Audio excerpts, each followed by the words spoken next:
The cold metal walls of the UES horizon hummed with emergency power as red lights flashed through the massive ship. Deep in the cryo bay, Captain Jake Morrison felt the warm fluid drain away from his sleeping pod. His eyes opened slowly as the revival drugs entered his blood. 200 years had passed in what felt like a single breath. Jake tried to move his arms, but they felt heavy and weak. The cryo sleep always left people feeling like they had been sick for weeks. He could hear alarms ringing throughout the ship. Something was very wrong. The ship's computer voice spoke in calm tones that did not match the flashing red lights. "Captain Morrison, please report to the bridge immediately. We have a situation that requires your attention." Jake pulled himself out of the pod and grabbed the emergency clothes hanging nearby. His legs shook as he walked, but he forced himself to move faster. In the hallway, he saw other cryopods opening. The ship was waking up the most important crew members first. Lieutenant Amy Patterson climbed out of her pod in the science section. She was the ship's expert on alien life forms, though they had never expected to find any. Her job was supposed to be studying the plants and animals on their new home planet. She looked at the computer screens showing data from outside the ship, and her face went pale. "This cannot be right," she said to herself. The planet they were supposed to land on was covered with cities and lights. There were ships moving around. Yeah, lots of ships. Their new home was already taken. Commander Rick Sullivan woke up in the military section of the ship. He had been a soldier for 20 years before they left Earth. His job was to protect the 50,000 people sleeping. In the cryobays, he looked at the security monitors and saw something that made his blood run cold. There were alien ships surrounding the horizon, big ones. Dr. Lisa Carter opened her eyes in the medical bay. She was responsible for making sure everyone woke up safely from cryo sleep. But the computers were telling her to wake up people much faster than was safe. Something was forcing them to rush. Jake reached the bridge and saw the main screen showing space around them. At least 20 alien ships floated nearby. They were unlike anything humans had ever imagined. The ships looked like they were grown, rather than built, with smooth curves and strange colors that seemed to shift in the light. "Oracle report," Jake said to the ship's computer. "Captain, we arrived at the New Eden system 3 hours ago. The planet shows signs of advanced civilization. We have been detected by the local inhabitants. They are requesting communication." Amy arrived on the bridge, her face showing worry and confusion. "Captain, I have been studying the scans. This is not just one species. The energy readings show at least 5 different types of technology. This is not a simple colony world. This is part of something much bigger." Rick came onto the bridge wearing his military uniform and carrying a weapon. "Sir, we have a problem. Those ships out there have weapons that make our mining lasers look like toys. If they want to hurt us, we cannot stop them." "What about our people?" Jake asked. "How many are awake?" Dr. Carter's voice came over the communication system. "Captain, I have about 200 people awake so far. I can speed up the process, but it might be dangerous. The cryo revival process should take days, not hours." Jake looked at the alien ships on the screen. They were beautiful, but also frightening. Humanity had traveled for 200 years to find a new home, and now they found that home was already taken. Worse, they were surrounded by aliens with technology far beyond their own. "Oracle, can you translate their communications?" "Working on it, Captain. Their language patterns are complex, but I am learning. They seem to be part of something called the Dominion." Amy worked at her science station, studying everything the sensors could tell them about the alien ships. "Captain, these readings are incredible. Their power sources are thousands of times stronger than ours. But there is something strange. All the ships use the exact same design patterns. It is like they all came from the same blueprint." Rick checked the weapon systems, though. He knew they would be useless against such advanced enemies. "Sir, I recommend we wake up more of the military personnel. If these aliens are hostile, we need to be ready." "Do it," Jake said, "but slowly. We cannot risk people dying from rushed revival." The main screen flickered and suddenly showed the image of an alien. It was tall and thin with gray skin and large black eyes. It wore robes covered in strange symbols. When it spoke, the computer translated its words. Unknown vessel, I am Administrator Zektar of the Galactic Dominion. You have entered Dominion space without permission. You will prepare to be boarded and processed according to Dominion law. Jake stepped forward. This is Captain Jake Morrison of the Earthship Horizon. We are peaceful explorers looking for a new home. We mean no harm to you or your people. The alien's face showed what might have been surprise. Earth? There is no world called Earth in our records. You are not in our database of known species.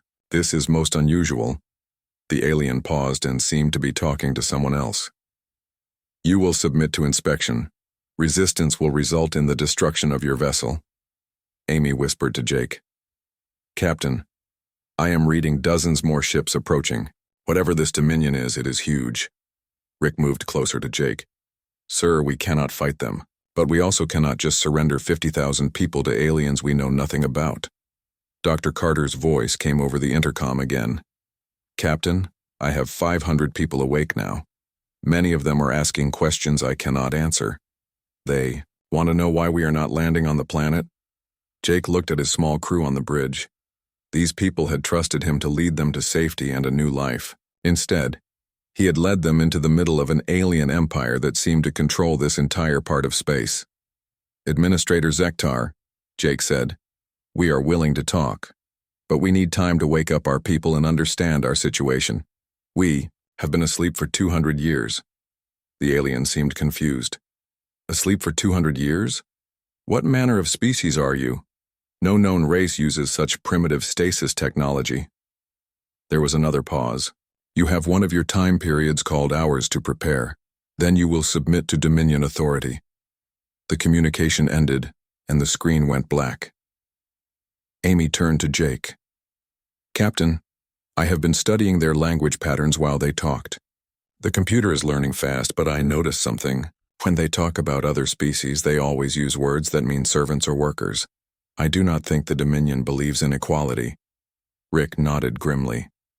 That matches what I am seeing on the tactical displays. Every ship has the same weapons, the same shields, the same everything. It is like they have one way of doing things and everyone has to follow it. Jake sat down in the captain's chair and thought about their options. They could not fight, they could not run, but they also could not just give up without knowing what would happen to their people. Oracle, how long until all our people are awake? At current revival rates, approximately 18 hours, Captain. We do not have 18 hours, Rick said. Then we make time, Jake replied. Amy, I want you to learn everything you can about these aliens. Rick, wake up your best people, but do it safely. Dr. Carter, keep bringing people back, but do not take risks with their lives. Jake looked out at the alien ship surrounding them. 50,000 humans had come so far to find freedom and a new life. Now they faced an empire that seemed to control everything in this part of space.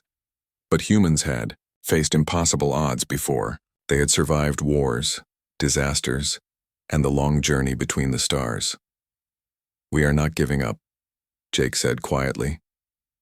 Not after coming this far. Outside the horizon, the alien ships waited with silent patience. They had done this many times before, with many other species. But they had never encountered humans. They had no idea what they were about to face. The next few hours felt like days to Captain Jake Morrison. More humans were waking up every minute, and each one asked the same frightening question. Where was their new home? Jake had to tell them that aliens already lived there. He had to tell them that those aliens wanted to make humans into slaves. Engineer Tony Brooks was one of the first technical people to wake up. He had designed many of the ship's systems during the long journey from Earth. When he reached the engine room and saw the alien ships on his monitors, he started checking every system on the horizon. These aliens have incredible technology, he told his assistant engineers. But look at this data. Their ships all use the same power patterns. They build everything exactly the same way. That is not how humans work. Tony pulled up the designs for the Horizon's weapons. They were simple mining lasers and defensive guns, built to clear asteroids and fight off pirates. Against the Dominion ships, they were like throwing rocks at tanks. But Tony was already thinking of ways to change that. Dr. Nancy Webb worked in the science lab, studying every piece of information they could gather about the alien ships. She had been Earth's best physicist before joining the colony mission. What she found made her excited and worried at the same time. "Amy, come look at this," she called to Lieutenant Patterson. "These aliens are using energy weapons that are thousands of times more powerful than ours. But they are using them in very predictable ways. Every ship fires at the same rate, uses the same tactics, follows the same patterns." Amy studied the data with her. "It is like they have forgotten how to be creative. They have one way of fighting, and that is the only way they know." Captain Morrison gathered his senior staff in the main conference room. First Officer Danny Hayes had just woken up and was still learning about their situation. Communications Officer Kelly Price was trying to listen to alien radio signals. Tactical Specialist Greg Foster was studying the Dominion weapons. "What do we know?" Jake asked. Rick Sullivan stood up first. "Sir, I have been watching their ships for hours. They move in perfect formations. They never change positions unless they all change together. It is like watching a parade instead of a military force." Danny Hayes looked confused. "Captain, how is that possible? No military force can be that coordinated unless they are machines." "Maybe they are like machines," Amy said. "Or maybe they have been following the same rules for so long that they cannot think of new ones." Kelly Price raised her hand. "Captain, I have been listening to their communications. They talk about other species the way we might talk about tools. Different species have different jobs. Some are builders, some are farmers, some are soldiers. But they never seem to work together or change roles." Greg Foster pulled up tactical displays. "Sir, if they fight the way they organize everything else, they might be very strong but also very predictable. The problem is they are still much stronger than us." Jake looked around the table at his people. They were scared, but they were also thinking. That was what humans did best. When faced with impossible problems, they found new solutions. "Tony, can you make our weapons stronger?" "Maybe," Tony said. "Not stronger exactly, but different. Their shields are designed to stop the kind of weapons they know about. If we can build something they have never seen before, we might surprise them." Dr. Webb nodded. "I have been thinking the same thing. Their technology is advanced, but it is also very standard. They seem to have stopped innovating centuries ago." Jake was about to respond when the main screen turned on. Administrator Zektar appeared again, but this time he was not alone. Behind him stood representatives of several different alien species, all wearing the same style of robes with the same symbols. "Captain Morrison," Zektar said, "your time is ending. You will now surrender your vessel and submit to processing. Your species will be evaluated and assigned appropriate roles within the Dominion." Jake stood up straight. "What does that mean exactly? What happens to my people?" "You will be studied," another alien said. This one looked like a giant insect, with multiple arms. "Your physical capabilities will be tested. Your intelligence will be measured. Then you will be given work that suits your abilities." A third alien, covered in scales like a lizard, spoke next. "Some of your people may become workers in the YAI factories. Others might be suitable for farming or mining. Your strongest individuals could serve in our labor forces." "And if we refuse?" Jake asked. Zektar's expression did not change. "Refusal is not possible. No species has ever refused Dominion authority. Those who tried were eliminated as examples to others." Amy stepped forward. "How many species are part of your Dominion?" "Over 300 races serve the Dominion across thousands of worlds," the insect alien replied. "We have brought peace and order to this entire section of the galaxy." "Peace?" Rick asked. "Or control?" "They are the same thing," Zektar said. "Before the Dominion, species fought endless wars. They wasted resources on conflict. Now everyone has a purpose and a place. There is no more war because there is no more choice." Jake felt anger rising in his chest. These aliens spoke about slavery as if it was a gift. They talked about destroying freedom as if it was a good thing. "What about the species that were here before you?" Jake asked. "What happened to their freedom?" The scaled alien made a sound that might have been laughter. Freedom is chaos. Freedom leads to war and suffering. We have eliminated suffering by eliminating choice. Kelly Price had been recording everything. She whispered to Jake, "Captain, I am picking up broadcasts from across this part of space. There are hundreds of worlds sending routine reports to Dominion Central Command, but some of the signals are different. Hidden communications. I think there might be resistance groups." Jake nodded slightly but kept his attention on the aliens. "We need more time to consider your offer." "It is not an offer," Zektar said firmly. "It is reality.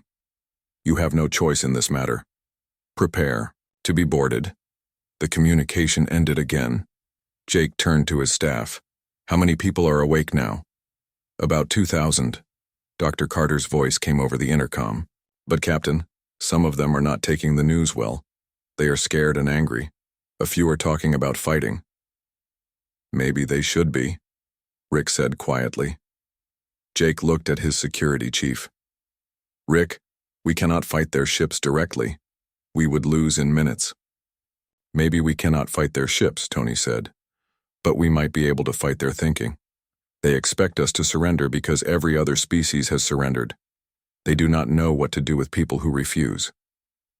Dr. Webb was working on her computer while they talked. "Captain, I have been analyzing their shield technology. It is incredibly advanced, but it has a weakness. All their shields operate on the same frequencies. If we could create a weapon that targets those specific frequencies, we might be able to get through." "How long would that take?" Jake asked. "Give me 6 hours and all the mining equipment Tony can spare." Greg Foster studied the tactical situation. "Captain, even if we can hurt their ships, they still outnumber us 20-1, and more ships are coming." "Then we do not fight all of them at once," Rick said. "We make them come to us in small groups. We use the fact that they think in patterns." "Danny," Hayes looked worried. "Sir, what about the people still sleeping? We cannot wake everyone up fast enough to evacuate." Jake made his decision. "We are not evacuating. This is our ship and these are our people. We did not travel 200 years to become slaves." He looked around the room at each of his officers. These aliens have never faced a species that refused to surrender. They have no idea how to handle people who will not give up. Amy smiled for the first time since waking up. "Captain, I have been studying their language patterns. They keep talking about order and control, but they never mention creativity or adaptation. I think they have forgotten how to improvise." "Then let us remind them," Jake said. "Tony, start building your new weapons.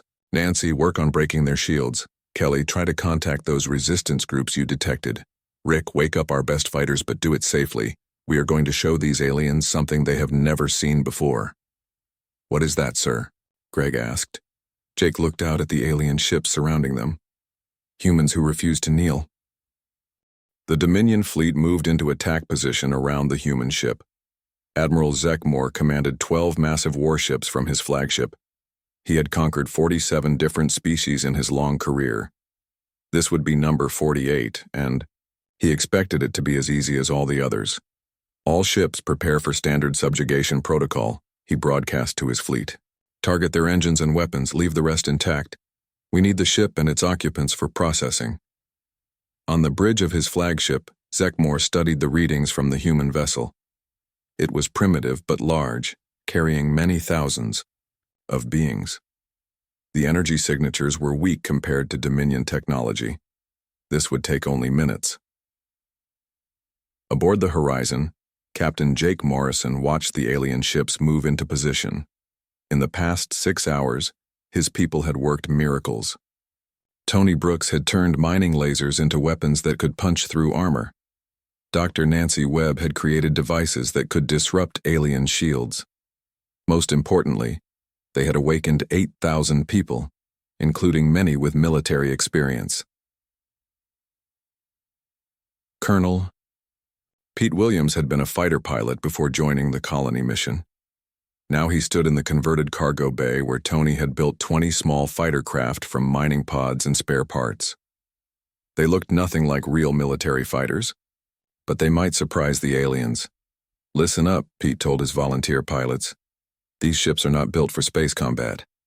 They are mining pods with engines and guns strapped on.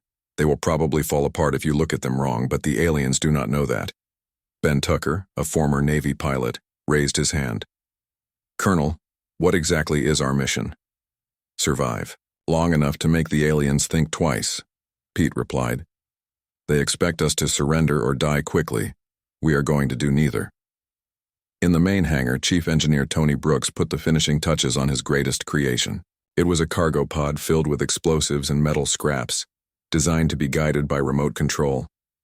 It looked harmless, like space junk. That was the point. "If this works," he told his team, "it will punch a hole right through their biggest ship. If it does not work, we are all dead anyway." Dr. Nancy Webb worked frantically in her laboratory. She had built 12 devices that could create specific energy pulses. According to her calculations, these pulses would interfere with Dominion shield technology. The problem was she had never tested them on real alien shields. "Amy, help me carry these to the weapons bays," she called to Lieutenant Patterson. "We get one chance to surprise them. After that, they will adapt their shields and our advantage is gone." Communications Officer Kelly Price had made contact with someone unexpected. Hidden resistance groups throughout the galaxy were listening to human communications. They had never heard of a species refusing Dominion surrender demands. "Captain," she reported to Jake, "I am getting messages from rebels on dozens of worlds. They want to know if we are really going to fight. Some of them are offering to help, but they are too far away." Jake nodded. "Tell them to watch and learn. If we can hurt the Dominion here, maybe others will find the courage to fight there." Admiral Zekmore grew impatient with the delay. The humans should have surrendered by now. Every species learned quickly that resistance was pointless. He decided to show them the power of the Dominion. All ships fire warning shots. Target the space around their vessel. Show them what will happen if they continue to resist. 12 Dominion warships opened fire at the same time. Energy beams that could destroy cities lit up the space around the horizon. The human ship shook from the energy waves, but it was not damaged. The message was clear: surrender or be destroyed. Jake felt the ship shake around him. On the main screen, he could see the incredible power of the alien weapons. Any one of those ships could destroy the horizon in seconds. But he also noticed something important. All 12 ships had fired at exactly the same time, in exactly the same pattern, just like Dr. Webb had predicted. "All stations prepare for combat," Jake announced over the ship's communication system. "This is not a drill. We are going to show these aliens what humans do when someone tries to make us slaves." Admiral Zekmore waited for the human surrender message. It did not come. Instead, something unprecedented happened. The human ship launched fighters. "Sir," his tactical officer reported, "the primitive vessel is launching small craft. 20 vessels approaching at high speed." Zekmore was confused. No species had ever launched fighters against Dominion ships. It was suicide. Their weapons could not penetrate Dominion shields. "Destroy them quickly, then target the main ship." But the human fighters did not attack the way Zekmore expected. Instead of approaching in formation, they spread out in random patterns. Some flew straight at the Dominion ships. Others curved around in spirals. A few seemed to be running away, only to turn back suddenly. Colonel Pete Williams led the chaotic attack in his converted mining pod. "All pilots, remember the plan. Do not try to fight fair. Do anything that works. Confuse them, scare them, make them angry. Just do not let them predict what you will do next." The Dominion gunners had trouble targeting the human fighters. Their weapons were designed to hit ships flying in predictable patterns. The humans were flying like they were crazy, making impossible turns and sudden stops. Ben Tucker dove his fighter directly at a Dominion cruiser, firing his small weapons at maximum power. The shots bounced harmlessly off the alien shields, but they got the ship's attention. Just before collision, Ben pulled up sharply and flew along the cruiser's hull, so close he could see alien faces in the windows. "What are they doing?" Admiral Zekmore demanded. "Their weapons cannot hurt us. This makes no sense." His tactical officer looked confused. "Sir, they appear to be playing with us. One of them just performed an impossible spiral maneuver around our port engines. Another is flying backwards while shooting. The real attack came when the aliens were distracted by the fighters. Tony Brooks launched his remote-controlled cargo pod, disguised as debris from the battle. It drifted slowly toward the Dominion flagship, looking like harmless space junk. At the same time, Dr. Webb activated her shield disruptor devices. Invisible energy pulses shot out from the horizon, targeting the specific frequencies used by Dominion shields. For just a few seconds, the alien defenses flickered and weakened. Tony's explosive cargo pod reached Admiral Zekmore's flagship just as its shields failed. The explosion was massive, tearing a hole in the side of the most powerful Dominion warship. Emergency alarms rang throughout the alien fleet as their flagship began to lose power. "Impossible," Zekmore shouted as his ship shook around him. "No primitive species has weapons that can penetrate our shields." But the humans were not finished. While the Dominion fleet was in confusion, Jake Morrison ordered the Horizon's main weapons to target the damaged flagship. Mining lasers, upgraded by Tony Brooks, focused their fire on the hole in the alien ship's hull. The Dominion flagship exploded in a ball of fire that lit up the entire star system. Admiral Zekmore and half his crew died instantly. The remaining Dominion ships stopped firing, shocked by what they had witnessed. Colonel Pete Williams saw his chance. "All fighters, attack now while they are confused. Target their engines and weapons." The human fighters swarmed over the alien ships like angry insects. Their small weapons still could not penetrate the shields, but they could damage external sensors and communication arrays. More importantly, they were proving that the Dominion could be hurt. Captain Jake Morrison opened communications to the surviving Dominion ships. "This is Captain Morrison. Your admiral is dead. Your flagship is destroyed. We do not want to kill more of you, but we will if you force us. Leave our system now, and we will let you go." The remaining Dominion ships pulled back in disorder. They had never seen anything like the human attack. It made no sense according to everything they knew about warfare. Species with primitive technology did not attack superior forces. They surrendered and accepted their place in the Dominion order. But these humans had done the impossible. They had destroyed a Dominion flagship with mining equipment and suicide tactics. Worse, they had made it look easy. The surviving Dominion commander, Captain Vexhol, sent a desperate message to Dominion headquarters. "The humans are not like other species. They fight without logic or strategy. They attack when they should surrender. They use weapons that should not work. Request immediate reinforcements." On the horizon, the humans celebrated their victory, but Jake Morrison knew this was only the beginning. They had surprised the Dominion once, but the aliens would not make the same mistake again. Somewhere in space, more alien ships were already heading toward them, ships that would be ready for human tactics. "Colonel Williams," Jake called over the intercom, "bring your fighters home. We need to prepare for round 2. Ben Tucker's voice crackled over the radio. "Captain, did we just win a battle against a galactic empire with mining equipment?" Jake smiled grimly. "We won this battle, Ben, but the war is just beginning."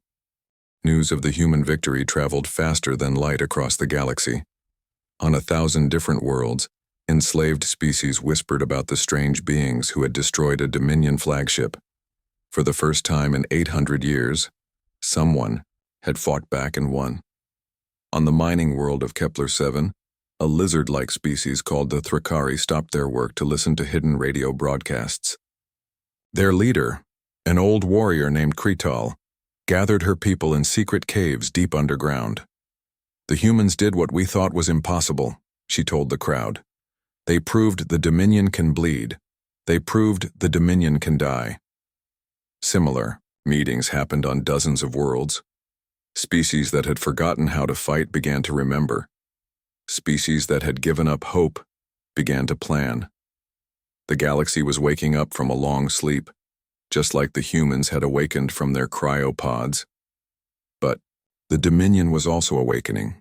In the capital city of Vexhara Prime, Supreme Overlord Vexharan called an emergency meeting of the High Command. The massive alien ruler was 8 feet tall with skin like black metal and eyes that glowed red with anger. "Explain to me," he said in a voice like grinding stone, "how a primitive species destroyed one of our flagships." War Master Thugrim stepped forward. He was the Dominion's greatest military leader, a veteran of 50 successful conquests. My lord, the humans used tactics we have never encountered. They attacked without logical strategy. They used weapons that should not have worked. They fought as if they were insane. Insane or not, they are now a threat, Vexharan replied. I want them eliminated. Send the pacification fleet. Thugrim nodded. The pacification fleet was the Dominion's ultimate weapon. 100 of the most powerful warships in the galaxy, crewed by the best soldiers from a dozen different species. It had never failed to crush a rebellion. My lord, shall I give them a chance to surrender? No. Vexharan's eyes burned brighter. Make an example of them. Destroy their ship and everyone on it. I want every species in the galaxy to see what happens to those who resist the Dominion. Back on the horizon, Captain Jake Morrison was dealing with his own problems. The victory had given his people hope, but it had also made their situation more dangerous. Kelly Price was intercepting Dominion communications about massive fleets heading their way. Captain, they are sending everything they have, she reported. At least 100 ships, maybe more. They will be here in 2 days. Jake gathered his senior staff in the conference room. The mood was different now. They had proven they could fight. But everyone knew the next battle would be much harder. Commander Rick Sullivan had been training civilian colonists to fight. Sir, I have 3,000 people with basic military training now, but most of them are farmers, teachers, and engineers. They are brave, but they are not soldiers. Maybe that is exactly what we need, said Dr. Nancy Webb. The Dominion expects soldiers. They know how to fight soldiers, but they have never fought against people who think like civilians. Tony Brooks had been working without sleep for days, building new weapons and defenses. Captain, I have some ideas, but they are all crazy, the kind of things no sane military would ever try. Tell me, Jake said. What if we turn the entire ship into a weapon? Not just the guns, but everything, the engines, the life support, the artificial gravity. Everything becomes part of the fight. Amy Patterson had been studying the intercepted Dominion communications. Captain, I think I understand how their military works. They have different species doing different jobs, but they never work together as equals. The soldiers give orders, the workers obey, the pilots fly where they are told. No one improvises. Dr. Lisa Carter spoke up from the medical bay over the intercom. Captain, I have been thinking about something. The Dominion has been in control for 800 years. That means no one alive has ever seen a real war. They only know how to crush helpless enemies. Jake felt a spark of hope. You mean they have forgotten how to fight someone who fights back? Exactly. They are like bullies who have never been punched in the face. Sergeant Major Carl Lewis, one of the military veterans they had awakened, entered the room. Captain, I have been talking to the other soldiers. We want to try something that goes against everything we learned in training. What is that? We want to put civilians in charge of military units, engineers leading assault teams, scientists planning attacks, people who do not know the rules of war so they will not follow them. Lieutenant Colonel Helen Murphy nodded. Sir, conventional military tactics will not work against the Dominion. They have studied every form of warfare for centuries, but they have never studied chaos. Jake made his decision. Do it. Put together the strangest military force in human history. Scientists with guns, engineers with explosives, teachers leading, commando raids. If the Dominion wants a war, we will give them one they will never forget. Communications Officer Kelly Price raised her hand. Captain, I have been in contact with resistance groups across the galaxy. They want to coordinate attacks with ours. If we can time everything right, we can hit the Dominion on multiple fronts at the same time. How many worlds are ready to fight? At least 20, maybe more. The news of our victory has spread everywhere. Species that have been slaves for centuries are preparing to rebel. Jake felt the weight of responsibility on his shoulders. 50,000 humans had come looking for a new home. Now they were about to become the spark that might free an entire galaxy. Or they might all die trying. Dr. Webb entered the room carrying a strange device. Captain, I have been working on something new. It is a communication disruptor that can interfere with Dominion command signals. If we can break their coordination, Their advantage in numbers becomes a weakness. Tony Brooks stood up excitedly. Nancy, that gives me an idea. What if we do not try to fight their ships? What if we fight their ability to work together? Explain, Jake said. The Dominion fights like a machine. Every part has to work perfectly with every other part. But machines break when you remove the right piece. We do not attack their ships. We attack their communications, their coordination, their ability to think as one unit. Colonel Pete Williams entered the conference room, still wearing his flight suit. Captain, my pilots have been talking. We want to try something even crazier than last time. I'm afraid to ask. We want to capture their ships instead of destroying them. Show the galaxy that Dominion technology can be turned against the Dominion. Rick Sullivan laughed. Pete, that is insane. How do you capture a ship that is trying to kill you? The same way we won the last battle. By doing something so crazy that they do not know how to respond. Amy Patterson was studying star charts. Captain, I have been looking at our position. We are at the edge of Dominion space, close to several systems that have never been fully conquered. If we can reach those systems, we might find allies. You mean run away? Carl Lewis asked. No, I mean lead the Dominion into a trap. Make them chase us into territory where they are not welcome. Jake looked around the room at his people. They were tired, scared, and facing impossible odds. But they were also doing something no other species had done in 800 years. They were refusing to give up. 2 days, he said. We have 2 days to prepare for the biggest battle in galactic history. Tony, build your impossible weapons. Nancy, perfect your disruptors. Pete, train your crazy pilots. Rick, turn our civilians into the most unpredictable army the galaxy has ever seen. Kelly Price spoke up. Captain, what should I tell the resistance? Groups? Jake stood up and walked to the window. Outside, he could see the stars that had guided humanity across the void to this moment. Somewhere out there, 100 Dominion warships were coming to destroy them. But also out there, on worlds throughout the galaxy, enslaved peoples were preparing to fight for freedom. Tell them to get ready, Jake said. Tell them the humans are about to show the Dominion what real war looks like. Tell them that in 2 days, the galaxy is going to change forever. War Master Thugrim's fleet dropped out of hyperspace at the edge of the system. 100 massive warships, the most powerful force the Dominion had ever assembled. Thugrim was confident this would be the shortest battle in his career. He had no idea that he was about to face an enemy that fought like no other species in the galaxy. An enemy that turned every rule of warfare upside down. An enemy that refused to lose even when losing was the only logical choice. The final battle for the freedom of the galaxy was about to begin. War Master Thugrim stared at his tactical display in disbelief. 100 Dominion warships faced a single human vessel, yet something felt wrong. The humans should have been running or begging for mercy. Instead, their ship was moving toward his fleet at full speed. Sir, his tactical officer reported, the human vessel is broadcasting on all frequencies. They appear to be singing. Thugrim listened to the strange sounds coming from the human ship. It was not a surrender message or a plea for help.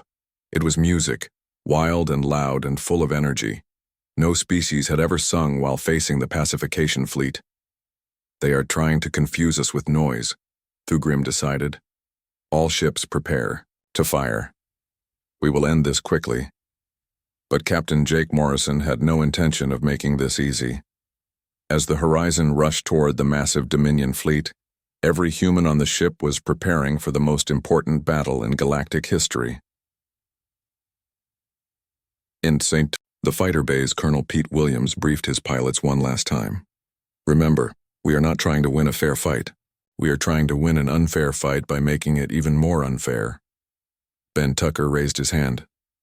Colonel, what exactly is our mission this time? Simple, Pete grinned. We are going to steal their ships. The human fighters launched just as the Dominion fleet opened fire, but instead of spreading out randomly like before, they flew in tight formation directly into the center of the alien fleet. It looked like suicide, and that was exactly what Thugrim expected. Foolish creatures, he muttered. They learned nothing from their first victory. But the human formation was not what it seemed. At the last second, the fighters split apart, and each one headed for a different Dominion ship. They were not attacking the weapons or engines. They were heading for the docking bays. Dr. Nancy Webb had been working for 2 days straight on her greatest creation. As the battle began, she activated communication disruptors all across the horizon. Invisible signals shot out toward the Dominion fleet, targeting their command frequencies. Suddenly, Thugrim could not talk to half his ships. The perfect coordination that made the Dominion fleet so powerful began to break down. Ships that should have been working together started getting in each other's way. "Sir, we have lost communication with squadrons 4 through 8, his communication officer reported. "They are not responding to orders." Tony Brooks had turned the entire horizon into a weapon just as he promised. As Dominion ships fired at them, he activated systems that no military engineer would ever think to use. The artificial gravity generators created invisible walls that deflected energy beams.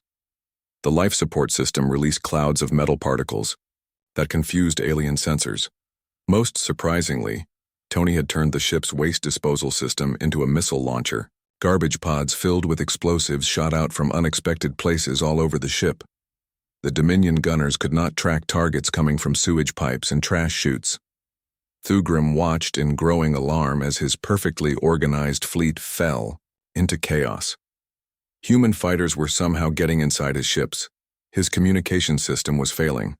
Worst of all, his own ships were starting to fire on each other because they could not coordinate their attacks.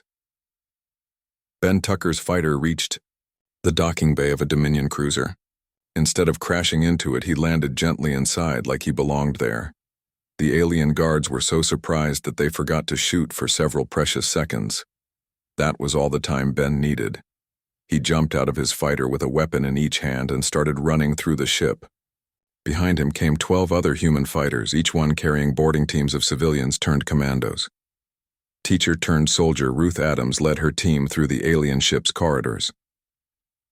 "Remember," she told her people, "we are not here to destroy the ship. We are here to take it home." The Dominion crew had never faced boarding parties before. For 800 years, no enemy had ever gotten inside their ships. They had no idea how to fight in their own hallways.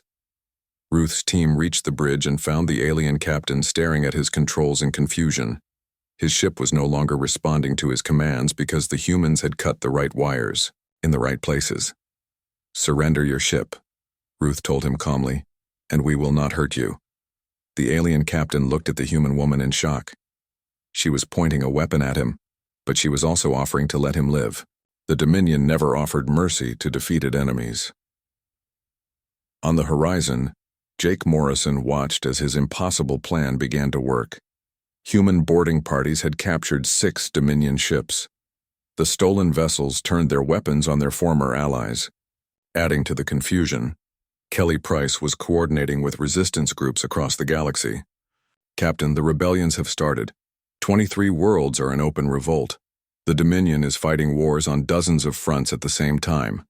Dr. Lisa Carter made an announcement over the ship's intercom. "All medical teams prepare to receive prisoners. We are going to treat wounded aliens with the same care we give our own people." This was something Thugrim could not understand. Why would the humans waste resources helping their enemies? It made no tactical sense. But then again, nothing about this battle made sense. The tide of the battle turned when Major Sam Turner led a team aboard Thugrim's flagship. Sam had been a demolitions expert before joining the colony mission. Now he was using his skills to plant explosives in very specific places. "We are not trying to destroy the ship," he told his team. "We are trying to take control of it." The explosions knocked out the flagship's main computer and left Thugrim cut off from his remaining fleet. Without his coordination, the Dominion ships began to retreat in different directions.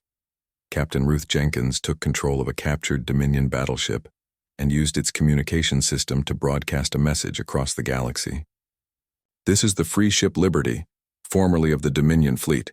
We are humans and we do not surrender.